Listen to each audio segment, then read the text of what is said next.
ওসমান হাদির গুলিবিদ্ধর সাথে যারা জড়িত তাদের ধরে দিতে পারলে 50 লক্ষ টাকা জড়িত। আসন্ন ত্রয়োদশ জাতীয় সংসদ নির্বাচনে সার্বিক নিরাপত্তা প্রস্তুতি, জুলাই যোদ্ধা ওসমান হাদি সহ জুলাইয়ের সংসারী যোদ্ধাদের জন্য বিশেষ নিরাপত্তা ব্যবস্থা গ্রহণ এবং লুট হওয়া অবৈধ অস্ত্র উদ্ধারের বিষয়টি বিশেষভাবে আলোচনা করা হয়েছে। স্বরাষ্ট্র মন্ত্রণালয় সহ বর্তমান অন্তর্বর্তী সরকার জুলাই গণ অভ্যুত্থানে সম্মুখ সারির যোদ্ধা ওসমান হাদির উপর হামলার ঘটনায় গভীর দুঃখ প্রকাশ করেছে। এই বিষয়টিকে সরকার সর্বোচ্চ গুরুত্ব দিয়ে দেখছে। অনতিবিলম্বে এই ঘটনার সঙ্গে জড়িতদের গ্রেপ্তারের জন্য আইন শৃঙ্খলা বাহিনীকে নির্দেশ দেওয়া হয়েছে। আশা করছি অতি দ্রুত সময়ের মধ্যে আমরা দুষ্কৃতিকারীদের গ্রেপ্তার করে আইনের আওতায় নিয়ে আসতে পারব। এই হামলায় জড়িত কাউকে কোনো প্রকার ছাড় দেওয়া হবে না। এই বিষয়ে আমরা জনগণকে সার্বিক সহযোগিতা পাবো বলে দৃঢ় বিশ্বাস করি। ওসমান হাদির উপর আক্রমণের ঘটনা আসন্ন জাতীয় সংসদ নির্বাচনকে বাধাগ্রস্ত করার অপপ্রয়াস বলে আমরা মনে করি।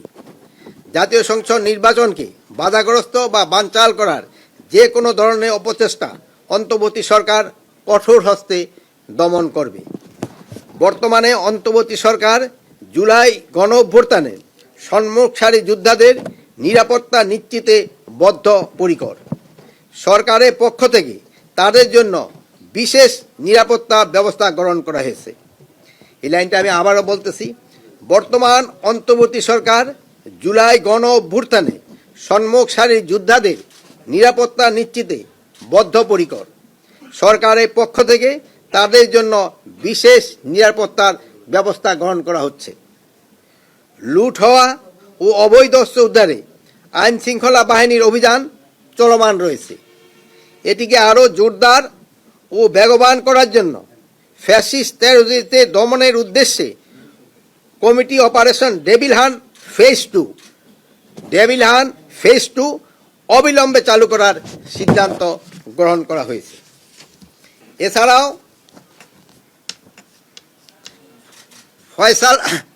ওসমান ফয়সাল হত্যার সাথে জড়িত তাকে যদি কেউ ধরে দিতে পারে তার জন্য সরকার 50 লক্ষ টাকা পুরস্কার ঘোষণা করেছে। তারপরে এই রেগুলার অ্যারেস্ট ফেসিস্ট অ্যারেস্টের সংখ্যা বাড়াতে হবে। ওসমান হাদি